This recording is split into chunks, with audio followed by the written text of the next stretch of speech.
tindakan itu seharusnya kalau bisa dilakukan oleh penegak hukum itu kepada misalkan teroris, itu boleh bisa dilakukan.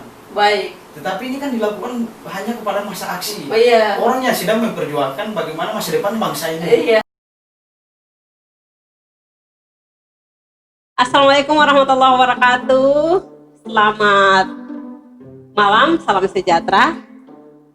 Kembali bersama saya, malam hari ini kita akan berbincang-bincang bersama Ketua BEM Fakultas Hukum Universitas Ibnu Khaldun Jakarta dan juga Ketua Ikatan Senat Mahasiswa Hukum Indonesia Ismai Korwil Jakarta. Luar biasa, jadi punya menyandang dua status nih, Ketua BEM Hukum dan Ketua Ismai Korwil Jakarta ya.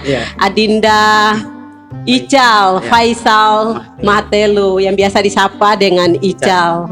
Masih juga dengan mahasiswa Universitas Ibnu Khaldun Jakarta. Apa kabar Adinda? Alhamdulillah baik. Alhamdulillah baik ya. Baik. Sehat ya? Alhamdulillah sehat. Sehat untuk mengawal agenda-agenda keumatan. Selalu sehat. Dan tetap konsisten. Tetap konsisten. Baik, alhamdulillah. Jadi malam hari ini juga kita membahas. Kemarin saya itu melihat berdiskusi terkait dengan kacamata Pancasila melihat Undang-Undang Ciptaker, dan kemarin juga semalam juga saya membahas tentang proses pembungkaman terkait dengan gerakan mahasiswa yang menyangkut dengan Undang-Undang Ciptaker ini. Kita tahu bersama bahwa dengan adanya Undang-Undang Omnibus Law Cipta Kerja ini melahirkan keresahan di tengah masyarakat, bahkan menimbulkan kritikan-kritikan dari berbagai elemen, entah itu elemen dari buruh, tani, mahasiswa, organisasi-organisasi, dan mungkin juga dari Adinda yang ada di depan saya ya selaku aktivis. Jadi ini gimana nih pandangan saudara terkait dengan Undang-Undang Omnibus Law Ciptaker ini? Kalau dari saya secara pribadi, untuk kalau kita lihat dari ini sisi kacamata hukum, saya kira dalam proses pembuatan Omnibus Law yang kemudian hari ini menjadi polemik ya di bangsa saat ini. Baik. Saya kira dalam proses pembuatannya ini pun juga tidak mengikuti prosedur dalam prosedur pembuatan regulasi di DPR RI. Makanya kenapa dalam proses pembuatannya itu terlalu singkat, karena seperti yang kita ketahui bahwa Omnibus Law ini kan merupakan sebuah penyederhanaan undang-undang yang di dalamnya terdapat sekitar beberapa banyak undang-undang yang mau dijadikan dalam sebuah satu payung hukum. Betul. Nah, itu yang disebut sebagai Omnibus Law itu. Nah, sementara kalau kita lihat bagaimana DPR RI kemudian mau membuat sebuah regulasi, hari ini mereka melakukan membuat undang-undang Omnibus Law itu sendiri. Kami melihat bahwa dari Ikatan Senat Mahasiswa Hukum Indonesia, Koordinator Wilayah Jakarta, kami menilai itu setelah melakukan diskusi-diskusi, mengkaji kembali tentang pembuatan regulasi yang dengan Omnibus Law oleh DPR RI ini, kami menilai banyak kekeliruan yang kemudian dilakukan. Yang pertama, dalam hal proses pembuatannya itu kemudian secara tiba-tiba. Nah, yang kedua menyangkut dengan DPR RI kemudian tidak mempertimbangkan bagaimana dampak daripada disahkannya Undang-Undang Omnibus Law tersebut. Nah, sehingga kemudian di saat DPR RI kemudian mengesahkan itu undang-undang, terjadi sebuah polemik besar. Karena memang kan kita tahu sendiri bahwa dalam proses pembuatan regulasi itu kan DPR RI yang kemudian membuat sebuah regulasi harus mempertimbangkan, yang pertama harus terbuka, transparan.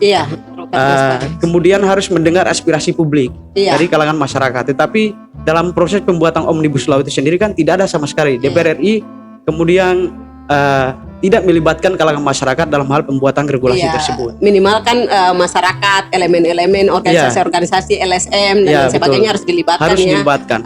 Intinya bahwa ada transparansi. Nah, dari mana kalau selaku ketua BEM ini melihat itu dari kacamata hukum gimana? Enggak ada transparansi ini ke publik gitu. Bahkan sampai sekarang itu kalau kita lihat draftnya ini kan belum tersampaikan, bahkan dari pihak keamanan juga ya, pihak kepolisian juga kayaknya belum mendapatkan draft itu. Jangan itu juga ada beberapa di kalangan DPR kayaknya juga belum sampai ke pemerintah. ke elemen lain, misalkan kalau LSM juga belum ada itu di tangan, draft itu belum ada di tangan ya. Nah, kalau dari selaku ketua BEM itu melihat ini kacamata hukum. Kalau dari saya sebagai ketua BEMC untuk Fakultas Hukum, kami melihat sebenarnya yang pertama yang menjadi masalah ya, menjadi polemik sekarang itu semua masyarakat Indonesia, bahkan di daerah-daerah kecil pun juga terjadi sebuah gerakan penolakan Omnibus Law itu sendiri. Baik. Nah, ini kami melihat bahwa ini berdampak daripada tidak dilibatkannya kalangan masyarakat dalam hal pembuatan Omnibus Law itu sendiri. Betul. Yang pertama, DPR tidak mempertimbangkan hal itu. Iya. Nah, yang kedua bahwa Omnibus Law, kalau kita mau bicara tentang isi daripada Omnibus Law, terlalu jauh saya kira. Iya. Karena memang dalam proses awal pembuatan itu pun juga salah kita Iya, itu kemudian tidak mengikuti aturan yang sebenarnya. Iya. Nah, kenapa kemudian saya bisa mengatakan begitu? Karena memang di DPR RI, bukan saya di kalangan masyarakat maupun aktivis mahasiswa, para buruh dan lain sebagainya, tetapi di gedung DPR RI sendiri saat rapat paripurna pun itu terjadi sebuah perdebatan panjang.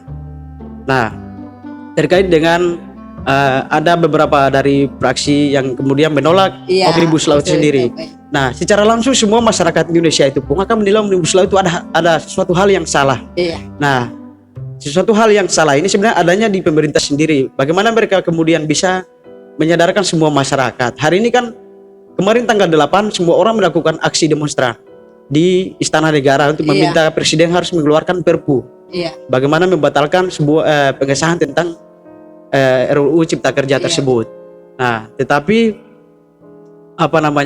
sekali lagi harapan kita itu tidak sesuai karena itu yang membuat kita tidak melalui prosedur hukum itu sendiri ya. Mekanisme itu sendiri bahwa harus melibatkan elemen-elemen masyarakat. Nah, kalau misalkan kalau kita lihat juga memang tidak selamanya bahwa misalkan undang-undang ini dibuat itu dirancang itu untuk melahirkan keburukan, enggak, ada juga di dalamnya itu terdapat sesuatu yang menguntungkan negara pastinya. Cuman mungkin saja karena tidak ada transparansi, tidak ada transparan di depan publik, makanya jadilah seperti ini, melahirkan kritikan-kritikan ya. Dan ini ada satu hal yang paling penting juga bahwa Omnibus Law kan dari awal sebenarnya 2019 sudah dibahas tentang Omnibus Law ini. Iya. Nah, tetapi poin-poin atau draft yang kemudian hari ini kita terima ada sekitar 3 draft kalau nggak salah 4 draft itu, dan tadi juga kemarin tanggal berapa itu draft baru muncul dengan beberapa sekitar 800 lebih. Iya. Nah, ini kan agak simpang siur informasi tentang draft daripada RUU. Bahkan presiden sendiri di tanggal 13 pada saat kita kemudian dan juga mahasiswa melakukan gerakan besar itu, presiden dengan lantang membuat sebuah konferensi pers di istana dan mengatakan kepada publik bahwa draft yang beredar di kalangan masyarakat itu adalah draft hoax. Jadi hoax ya. Iya, jadi hoax, dibilang hoax. Iya. Jadi kalau kita bicara tentang isi Omnibus Law pun juga kita agak serba salah karena memang sudah dibilang pemerintah itu adalah hoax. Nah, yang menjadi pertanyaan, kalau memang pemerintah atau presiden hari ini mengatakan bahwa itu adalah hoax, kenapa kemudian pemerintah sampai saat ini belum mengeluarkan draft asli daripada Omnibus Law itu sendiri? Betul, Nah, inilah yang kemudian memicu keresahan di kalangan mahasiswa maupun buruh dan masyarakat. Nah, kami konflik ini bahkan sampai dampak dari Omnibus Law ini sendiri itu membawa korban yang begitu banyak saya kira ya. Bahkan itu juga pun pemerintah akan bersikap apatis dengan keadaan itu. Nah, yang kami harapkan sekarang itu terkhusus kami Ikatan Sehat Mahasiswa Hukum Indonesia dan juga dari kami sebagai mahasiswa Fakultas Hukum, saya sendiri pribadi sebagai Ketua BEM Fakultas Hukum Ibnu Khaldun, saya juga pun melihat bahwa pemerintah hari ini terlalu mengepentingkan atau membuat berpihak kepada investor atau para pengusaha dalam negeri maupun luar negeri. Nah, alasan pemerintah yang paling mendasar dari pemerintah itu sering disebutkan oleh mereka bahwa kami membuat Omnibus Law penyederhanaan undang-undang ini karena memang pengusaha dalam negeri maupun dalam luar negeri itu terlalu dipersulit ketika ingin membuka peluang usaha di Indonesia. Jadi untuk mempermudah itu. Ya, untuk mempermudah itu mereka membuat penyederhanaan undang-undang, yaitu kita sebut sebagai Omnibus Law. Tetapi saya agak ini bingung dengan cara berpikir pemerintah karena begini, saya menilai bahwa yang kemarin itu kan sudah barang tentu bahwa Ciptaker yang lama itu mereka katakan bahwa itu menyusahkan semua pengusaha. Iya. Tapi loh kenapa saat yang dulu itu paling menyusahkan, tetapi masih ada juga perusahaan-perusahaan ilegal yang masuk di Indonesia secara begitu saja. Baik. Nah itu yang belum bisa jadi kalau misalkan kita pikirkan yang dulu saja yang susah masih bisa mereka masuk secara ilegal. Apalagi yang kemudian dipermudah. Iya. Nah, dan kedua, Omnibus Law sendiri kalau kita lihat itu ada yang kemudian diatur itu tentang kebijakan dan kewenangan daripada pemerintah daerah. Baik. Sementara kita tahu kita punya otonomi daerah yang memberikan kewenangan sepenuhnya kepada pemerintah daerah untuk mengurus wilayah setempatnya. Iya benar. Ada Ya. otonomi daerah yang memang Kita punya itu otonomi hak daerah. daerah masing-masing untuk menjalankan aturan mainnya Ya, ya. betul. Di daerah ya. Yang di daerah. Baik. Ini seakan-akan kita lihat semua kan di Omnibus Law ini terpusat kepada pemerintah pusat. Iya. Nah, alasan pemerintah satu lagi mereka mengatakan bahwa ini untuk kemudian menghindari yang namanya korupsi. Itu kan salah satunya menghindari, kebijakannya terpusat ke pemerintah itu untuk menghindari yang namanya perbuatan KKN itu, praktek KKN. Padahal kita tahu sendiri bahwa korupsi, masalah kita di Indonesia ini kan korupsi. Betul yang mereka ingin kemudian membahasnya yang namanya korupsi. Tetapi kalau terpusat kepada pemerintah, saya yakin korupsi itu bakal meningkat. Karena selama ini yang kita lihat, hampir 95% korupsi yang paling besar itu adanya di pemerintah pusat. Iya. Itu yang memang terjadi saat ini. Nah, yang kedua, bahwa di pemerintah daerah sendiri pun, pemerintah secara langsung meragukan kualitas anak bangsa sendiri, dalam hal ini gubernur, bupati dan lain sebagainya. Karena memang tidak bisa diberikan kebebasan untuk kemudian hidup mandiri melalui undang-undang otonominya itu. Pemerintah kemudian hari ini mengambil alih soal itu lagi. Saya kira inilah yang membuat sistem hukum kita di Indonesia ini agak terlihat rancu. Terlalu banyak tumpah tindih aturan. Dan hadir Omnibus Law lagi, saya yakin banyak aturan yang akan bertabrakan di situ. Ya. Jadi lahirnya kalau dari kacamata hukum yang Ketua BEM Hukum sampaikan tadi bahwa dengan adanya undang-undang Omnibus Law Ciptaker ini banyak yang tumpah tindih melahirkan tumpah tindih aturan. Baik. Nah, kalau misalkan dari kondisi ini selain yang tadi sudah disampaikan ternyata melahirkan keresahan di tengah masyarakat. Nah, banyak gerakan-gerakan yang dilakukan oleh mahasiswa maupun organisasi-organisasi dan saya lihat juga kalau yang beredar di media sosial itu ada proses penangkapan dan lain sebagainya ya. Ada tindakan kekerasan yang dilakukan oleh oknum-oknum keamanan yang seharusnya yang mestinya dikatakan sebagai pengayom masyarakat tapi ternyata bukan pengayom, penindas masyarakat ada yang mengatakan seperti itu. Nah, dan penangkapan masa aksi kemarin juga di berita-berita itu kan ditampakkan ada yang diberikan hukuman berjemur di matahari, kemudian di sinar matahari dan lain sebagainya. Itu gimana tuh? Apakah ada langkah-langkah dari Ismail sendiri untuk menanggapi atau mengurus masa aksi yang sementara ditahan itu gimana? Betul, itu memang menjadi sebuah masalah dan memang kami dari Ikatan Senat Mahasiswa Hukum Indonesia, kami juga untuk Korwil Jakarta kami sudah membentuk sebuah tim advokasi Omnibus Law. Yang itu kami sendiri alhamdulillah dipercayakan untuk jadi koordinator di tim advokasi Omnibus Law tersebut. Di dalamnya terdapat beberapa organisasi dari bahkan buruh juga ada, dari buruh dan juga dari semi, perisai, mereka juga ikut bergabung. Nah, dan kemarin di tanggal 8 aksi pertama terkait dengan Omnibus Law itu kita kemudian datangi Polda. Datangi Polda. Ya, kita mendatangi Polda untuk membebaskan para tahanan masa aksi yang hari itu ditahan di Polda Metro Jaya. Oh, berapa itu masa aksi yang ditahan yang sudah dibebaskan? Ya, untuk secara keseluruhan masa aksi yang ditahan sekitar 1.000 lebih yang kita dengar sih. Tidak sempat kemudian kita hitung, tapi memang yang beredar itu 1.000 lebih. 1.000 lebih yang ditahan. Ya, sempat kita ke Polda tuh, bahkan saya kira ya memang betul 1.000 karena banyak sekali masa aksi yang ditahan. Nah, saat kami ke Polda itu kami membebaskan sekitar 200 lebih mahasiswa dan juga dari teman adik-adik STM. Ada Yang ditahan STM juga dan buruh. mahasiswa juga Iya, dan juga. sebagian buruh juga Sebagian yang buruh. ditahan. Sebagian Nah buruh. sekarang gini, kalau misalkan yang ditahan itu berkisar 1000-an lah, anggapnya gitu kurang lebih seperti itu, yang dibebaskan adalah 200-an. Kenapa nggak dibebaskan yang itu? Apa kendalanya gitu? Kalau yang kita bebaskan, karena kan kita di tim omnibus tim advokasi itu kita sebar melalui ini ya. Terus yang kemudian sempat mendapat kabar bahwa ada tim advokasi itu, mereka kan kabar. Jadi kami bebaskan itu teman-teman yang memang sudah mendaftarkan semua data dirinya ke kita semua. Oke. Jadi yang kita bebaskan saat itu adalah orang-orang yang memang sudah menghubungi kami bahwa identitas orang tersebut, ini keluarganya itu sudah menghubungi kami. Oke. Nah, jadi yang lain itu, dan juga kemarin ada beberapa LBH juga yang sempat turun, sehingga semua masa saksi saat itu kemudian dibebaskan. Ada beberapa yang ditahan itu dengan alasan karena kan akan dibagi, ada dari Reskrimum dan juga Krimsus. Itu kan dibagi semuanya.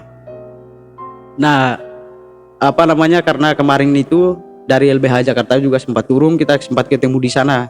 Dan juga, tapi alhamdulillah pada kesempatan itu pihak dari Polda juga pun kemudian mereka mengatakan kepada kami bahwa saat kami temui mereka di Reskrimum itu, mereka akan bebaskan masa aksi, dan di hari itu memang semua dibebaskan. Semua udah dibebaskan. Ya. Sampai sekarang masih ada yang ditahan nggak? Kalau sampai sekarang di Polda Metro Jaya, saya kira yang untuk aksi yang kemarin masih ditahan itu, tapi ada prosesnya. Ada proses Iya, untuk masih ada proses. Memang sudah akan dikeluarkan, tapi memang katanya ada proses-proses yang harus dilalui pemeriksaan. Masih ada Jadi pemeriksaan. kalau misalkan Ismail ini sudah membebaskan yang tergabung di dalam tim advokasi Iya. undang-undang tim advokasi Omnibus Omnibus Law Law, itu, iya. itu sudah melihat, maksudnya sudah membebaskan 200 orang ini. Iya. Nah, dari kawan-kawan sendiri melihat ini gimana? Apakah tindakan dari Polda untuk menahan masa aksi ini kalau Iya. dari kacamata hukum gimana? Iya. Sementara kalau misalkan alasannya bahwa mereka melakukan aksi, misalkan kita masa aksi ini dilindungi dalam Undang-Undang Ya, Nomor betul. 9 tahun 98 loh, bahwa Ya, kebebasan menyampaikan pendapat di depan umum Ya. melakukan demonstrasi, Ya. kritikan dan sebagainya, itu kita diatur Ya, dalam dalam Undang-Undang undang-undang, ya. Nomor 9 tahun 98 juga ya. diatur dalam Undang-Undang 45 pasal 28 28 ya. Ya, ada 28 juga ya. diatur tuh, berarti bahwa Ya. secara kalau kita lihat dasar hukumnya masa aksi Ya. ini dilindungi. Ya, Lalu dilindungi, kenapa betul. ditahan gitu? Nah, Apa itu alasannya? Begini, kalau misalkan dari kami sendiri memang betul, itu juga sempat kami mempertanyakan hal itu kepada aparat penegak hukum. Iya. Karena memang kalau kita bicara dari sisi hukumnya, soal proses penangkapan itu pun juga sebenarnya tidak seharusnya dilakukan. Iya. Karena memang pertama itu kita dilindungi Undang-Undang Iya. Nomor 9 tahun 1998 tentang kebebasan berpendapat di muka Iya. umum. Nah, terus dalam Undang-Undang konstitusi tertinggi kita pun juga mengiyakan soal penyampaian pendapat di depan umum. Iya. Nah, dan juga bukan saja soal penangkapan dari itu. Memang penegak hukum juga sampai saat ini belum memberikan statement berupa sebuah pernyataan tentang bagaimana mereka kemudian melakukan penangkapan terhadap masa aksi, dan juga ada tindakan-tindakan yang memang tidak sewenang-wenangnya harus dilakukan. Iya. Itu yang memang menjadi masalah saat ini. Kenapa pihak penegak hukum saat ini untuk melakukan pengamanan, padahal kan kita tahu sendiri di dalam Undang-Undang Nomor 2 tahun 2002, kita lihat di pasal pasal 13 dan pasal 13 Undang-Undang Nomor 2 tahun 2002 itu sendiri, itu kita lihat itu mengaturkan tentang kepolisian. Itu di Undang-Undang Nomor 2 tahun 2002 tentang Kepolisian Negara Republik Indonesia, itu kan melindungi, mengayomi soal dalam ini masyarakat, ketertiban di lingkungan masyarakat itu paling utama, itu adalah tugas dari pihak kepolisian. Baik. Tetapi yang dilakukan saat itu kita lihat berbanding terbalik dengan Berbanding ini. terbalik. Itu yang sangat bahkan ada disayangkan. kekerasan kalau dilihat yang beredar di media-media Ya. sosial itu ada kekerasan. Ya, betul. Iya kan? Yang Ya. terjadi itu gimana tuh pandangannya? Nah, kalau kami untuk melihat kekerasan itu, ya kami pikir apapun itu, karena kita punya asas equality before the law. Oke. Nah, dan juga the rule of law. Jadi apapun siapapun dia, kita semua mempunyai kesamarataan di mata hukum. Baik. Nah, sekalipun dia penegak hukum, ketika dia melanggar hukum maka dia berhak untuk diproses. Diproses. Nah, itu dia yang memang dari kami Ismail juga pun sempat akan mendatangi ini juga dari pihak kepolisian meminta kejelasan tentang sikap dari oknum-oknum polisi. Iya. Karena kami tahu Yang melakukan kekerasan yang melakukan Oh, kekerasan. jadi teman-teman dari ISMAI ini juga akan mengawal selain pembebasan masa aksi yang ditahan oleh Polda Metro Jaya juga, itu akan mengusul tentang beberapa oknum-oknum yang melakukan kekerasan terhadap masa aksi. Iya, betul. Baik. Oh, ini luar biasa. Terus kemudian dengan ada, kalau saya lihat juga selain penangkapan masa aksi pada saat aksi 8 Oktober kemarin, itu juga ada penyergapan ya, ada isu penyergapan di Menteng 58 di sekretariat GPII dan PII betul. Oleh oknum aparat kepolisian. Ini gimana tanggapannya juga nih? Bahkan ada darah yang beredar di yang kita lihat nampak di gambar-gambar itu ada darah yang banyak berserakan di sekretariat itu. Itu gimana tanggapannya? Sebenarnya kalau dari kami sih itu hal yang paling kami sayangkan, karena hal yang sangat disayangkan ya. Kenapa itu harus bisa terjadi? Dan itu juga pun di luar pemikiran bahwa hal itu akan terjadi di Indonesia sendiri. Yang kita tahu kan kita adalah negara yang negara hukum dan demokrasi gitu. Iya. Nah, tetapi yang dipraktikkan dan itu penegak hukum sendiri loh yang kemudian melakukan itu. Nah, itu yang membuat kami agak sedikit, loh ini kenapa bisa penegak hukum malah berbuat begitu? Iya. Jadi kan semua masyarakat tahunya ya, mereka itu pengayom kita loh. Iya. Nah, gaji mereka pun juga dari ini gajinya. Digaji oleh rakyat sesungguhnya. Iya. Tapi kan perlakuan yang mereka lakukan pun, bahkan mereka melanggar kode etik mereka sendiri. Melanggar kode etik. Ya. Saya kira untuk proses penyergapan itu pun tidak bisa dilakukan kepada masyarakat secara begitu, karena di sekret itu Menteng 58, karena waktu itu kita juga sempat di sana. Oh, jadi sementara di sana juga. Sementara kita di sana. Jadi pas kita keluar hampir beberapa menit baru itu kejadian terjadi. Oh, baik. Nah, yang kami sayangkan itu karena di sana itu bukan saja soal masa aksi atau GPI 11 maupun GPI dan PII. Bukan saja mereka, tapi di sana itu ada warga. Ada warga di sana.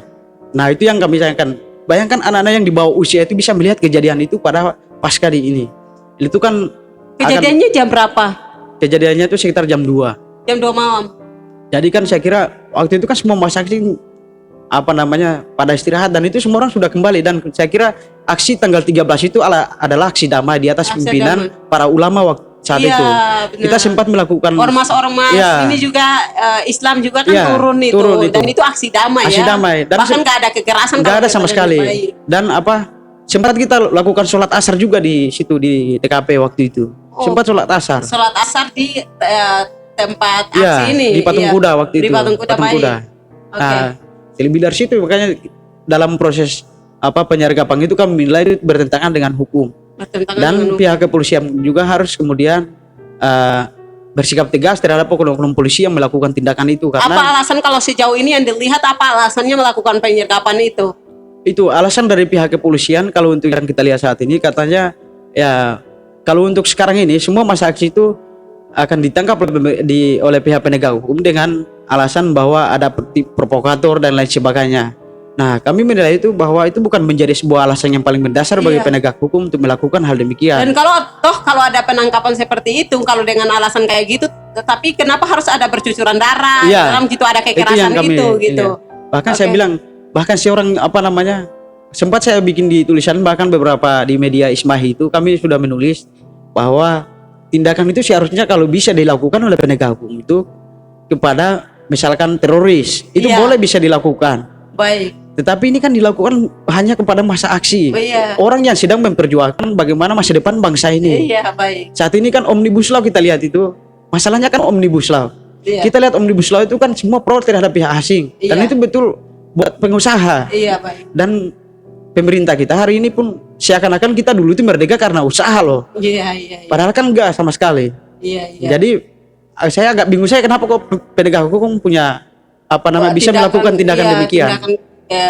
Terus sejauh ini ketika memang itu sudah terjadi di sekretariat GPI dan PI di Menteng 58 itu, sikap dari ISMAI gimana?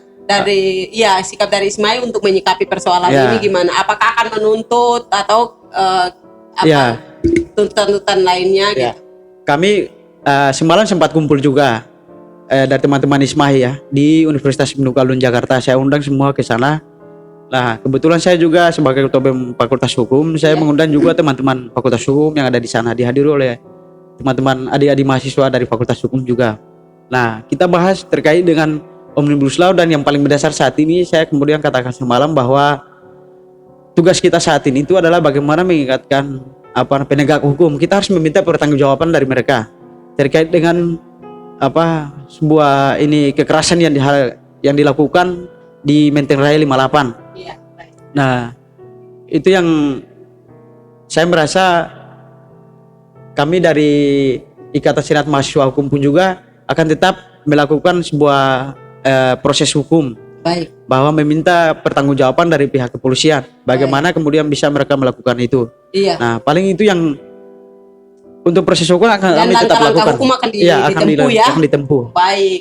Nah, terus selain itu itulah sikap dari gerakan teman-teman yang ada di Ismahi. Nah, terus ada isu-isu juga yang berkembang bahwa teman-teman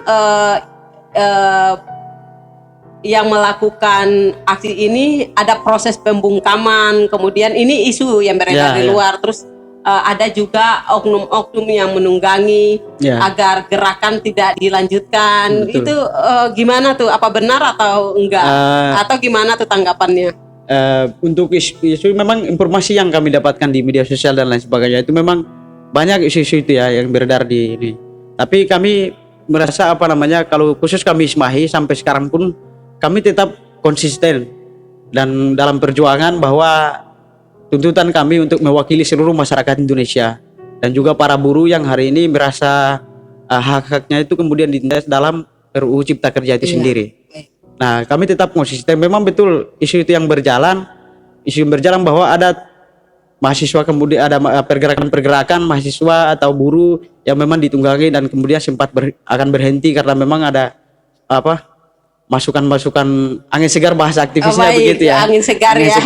Jadi bentuk finansial itu dikatakan angin segar. Iya, itu kalau bahasa aktivis begitu sehingga tapi sampai saat ini kepastian tentang hal itu pun belum bisa kita pastikan. Iya, belum ada kepastian ya karena soal memang itu. Saya lihat semua gerakan mahasiswa sampai sekarang masih aktif. Masih aktif ya. Baik.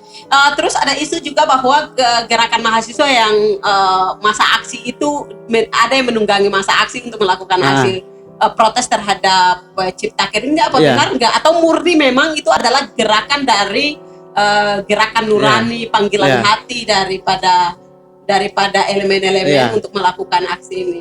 Kalau saya lihat dari ini ya, karena kan kita masih di kalangan mahasiswa, paling kita tahu isu yang beredar dan kita tahu betul di lapangan seperti apa ya. Iya, baik. Nah, kalau saya kira yang mereka banyak isu yang seperti itu memang saya kira itu tidak ada sama sekali itu karena memang nggak ada sama sekali. Banyak yang kemudian apalagi adik-adik STM yang kemudian banyak hari ini kenapa tiba-tiba berkumpul semua. Saya kira mindset yang ada di teman-teman adik-adik STM itu akan secara serempak itu akan mengikuti berita yang beredar di media sosial. Baik, jadi gini, ada itu yang sempat mengirim pesan ya, saya tidak perlu menyebutnya, tapi ada yang pernah mengirim pesan buat saya bahwa gerakan dari STM itu ditunggangi itu untuk menyuarakan ini biar makin besar isu tentang Cipta Kerja ini. Itu benar nggak? Ada yang WhatsApp ke saya gitu dan mengatakan bahwa STM itu ditunggangi, adik-adik yang melakukan aksi ini ditunggangi. Benar nggak? Kalau di fakta lapangannya gimana? Karena kemarin kan kita gabung ya. Kemarin kita sempat turun dan sempat ada teman-teman adik-adik STM itu bergabung. Nah, mereka kita pandu karena tidak ada panduannya di situ. Mereka tidak ada sama sekali. Jalan aja ya. Di jalan aja mereka. Nggak ada panduan. Nggak ada panduan sama sekali. Nah, jadi memang kalau untuk adik-adik STM ini, saya kira kalau orang berpikir itu salah. Salah ya. Bahwa mereka ditunggangi itu salah. Karena begini, apa yang di lapangan itu teman adik-adik itu kebanyakan itu saya sama teman-teman itu ketemu mereka di lapangan. Sampai ada yang nggak minum karena mereka itu mengikuti ada yang nggak minum, nggak makan sama sekali. Jadi kita malah sampai kasih duit lagi ke mereka. Ini beli minum dan sebagainya. Baik. Karena memang kasihan, karena memang waktu itu kita tanya juga di sana, lu kenapa kalian bisa melakukan ikut aksi apa yang kalian tahu soal ini? Saya bilang, mereka katakan begini, Bang, ya karena kita lihat di sini ada ada banyak yang ngasih di sini di istana, berarti ada masalah ini bang. Nah itu mindsetnya mereka itu begitu loh. Oh, mindsetnya jadi kalau sudah Iya. ada turun kakak-kakak mahasiswa kalau udah Iya. turun aksi udah berarti ada masalah, ada yang nggak beres Mereka ya. berpikir, untuk- iya betul, Baik. mereka berpikirnya begitu. Jadi memang jangan salah dengan itu Baik. dari adik-adik itu, karena memang mereka kan tahunya, kita juga tahu ini anak STEM.